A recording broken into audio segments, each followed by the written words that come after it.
Warning, I say a lot of bad words. Nachomane. Today, we're going to watch a TV special. This is called Exposed, Pro Wrestling's Greatest Secrets. For this show, they brought in like 8 guys to expose the business. To protect their identities, they had them all dressed up in a mask and shit. I don't know why they did this show, but anyways, the first guy was Brute Force. That is Pitbull #1. The second guy is the All-American Boy. He is Michael Modest. The next guy is Colossus. Dude, he got a pantyhose on his face? His name is Max Payne. For some reason, this guy's name is Ben Hurt. I can't find the name of this guy. They really called this guy Private Payne. Did they do that on purpose? This is Michael Modest again. This guy named Skullduggery. I didn't even know this was even a word. By the way, this is Pitbull #2. Then we got Slither. That's Christopher Daniels. I like Christopher Daniels and I like Curry Man. Last but not least, we got Brash Knuckles. I don't know who this is.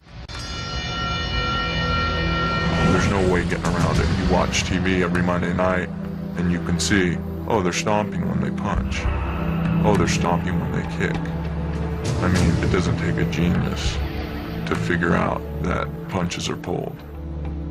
Okay guys, we're on to the basics of pro wrestling. They got 5 moves on here. The first one is a scoop slam. The secret to this is that they're working together to pull this move off. Damn, that's crazy. I didn't even know that. The second move is punches. The secret is that they hold back on their punches. Instead of punching with a closed fist, they open their fist up. I'm learning a lot from this video. They should update this video and talk about super kicks and forearms. The third move is stomping. The secret is they do this to create more noise while they fighting and shit. Oh man, that's a pretty good secret right there. The fourth move is the kick. The secret is that they're not actually kicking their opponent, they're just raising their foot up. Damn, that's crazy, I did not know that. The last move is the headbutt. The secret is he's not really headbutting his opponent. He's headbutting his hand or his thumb. Wow, that's awesome. Now that you know the secrets behind these 5 basic moves, you'll never look at wrestling the same way again. So what makes these moves look so believable when you watch a match? Wrestlers call it the sell. If I'm laying somebody beaten, and if they don't know how to sell what I'm doing to them, it's not going to look real. It's not going to look good. Okay, so now we're on the selling. This is how the All-American Boy sells a beatdown. It looks like he got poked in the eye, but he really didn't. The thumb never really came close to his eye. The fans think he got poked in the eye because of the sell. Then he gets his face ran across the ropes. It looks like his face is touching the ropes, but in reality, it's only his hand. I bet you didn't know that one. Then they show him getting put in an arm bar. He's selling how painful the move is. And then they also show him no selling the move too. He's just laying down chilling now. This is the secret of a suplex. They use their arms to cushion their necks so they don't get injured. I'm not gonna lie, I feel like even as a kid I knew that. Okay, but anyways, it's time to talk about the booker. They really had fucking Harley be the booker for this show. He was just wearing sunglasses. That shit funny as hell. The man who orchestrates this big scam is called the booker. As a booker, your main job is putting 2 people together that'll draw money. They go to the backstage. They start talking about what the jobs of the heels and the baby faces are. They sitting in this dark ass room. They going over the booking plans. So Babyface is a superhero. He's a good guy. He don't cheat. The baby is clean cut. He goes by the rules. He represents everything that's good. The heel is just the opposite. Which is me. They're the thugs. You know, the bad guys. The narrator said that the booker gives the crowd fake signs before the show starts. Do they be doing that for real? I never seen that before. Calling a match involves getting into the ring with the person and talking to them and calling the spots or what wrestling holds or moves you're going to do next. The next secret they tell you is calling the match. When a guy gets his opponent in a headlock, he's telling him the next spots in the match. They give him body mics so you can hear what they're saying. Yeah, that was pretty much it for this part. The next secret is the ring. They say that the turnbuckle pad is an illusion because it has a cushion on it. I think everybody knew that secret. They talk about the mat padding and the springs and shit on the ring. And also they tell you that they put a microphone under the ring. This is so the ring can be more louder. So a microphone is put underneath the ring for the enhanced sound. Make a body slam or a backdrop or anything sound a lot worse than it actually is. Ooh, better call a chiropractor. Now let's turn the hidden microphone off.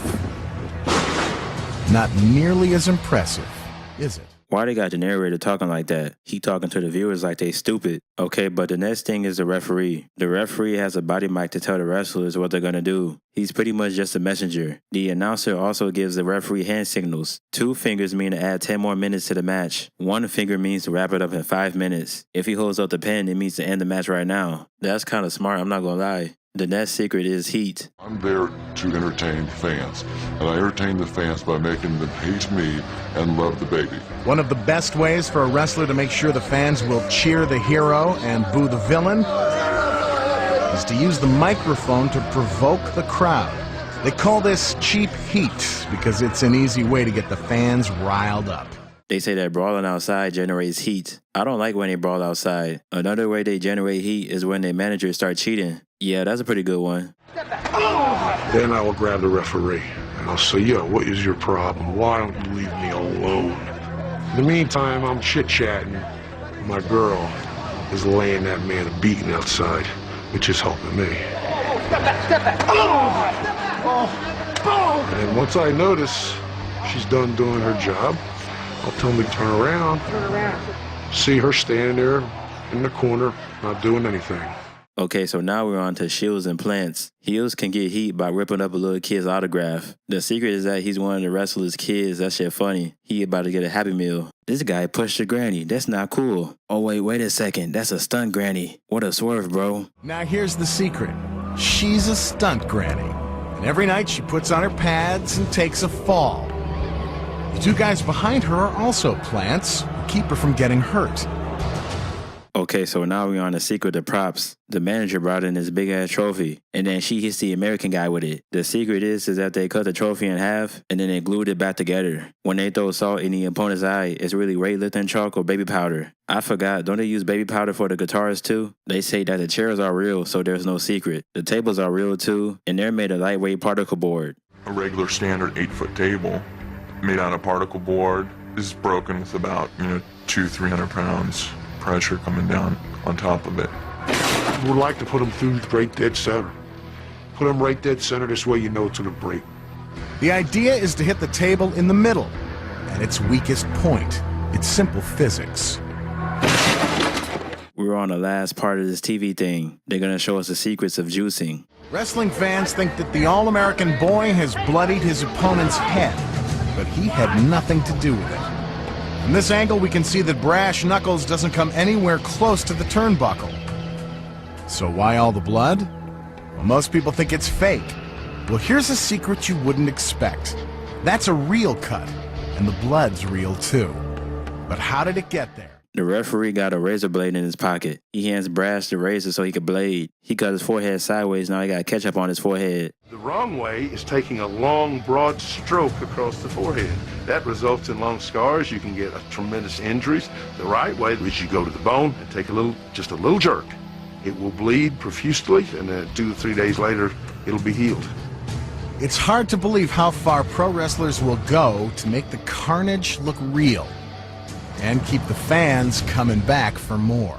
The end of this show, they just go over finishing moves and stuff. This whole show felt kind of pointless. I don't know why they wanted to do this. I feel like most of the stuff they said, everybody knew about already. Damn, that's crazy. But anyways, if you followed the video, hit that like and subscribe button. Thank you for watching. Nachomane out.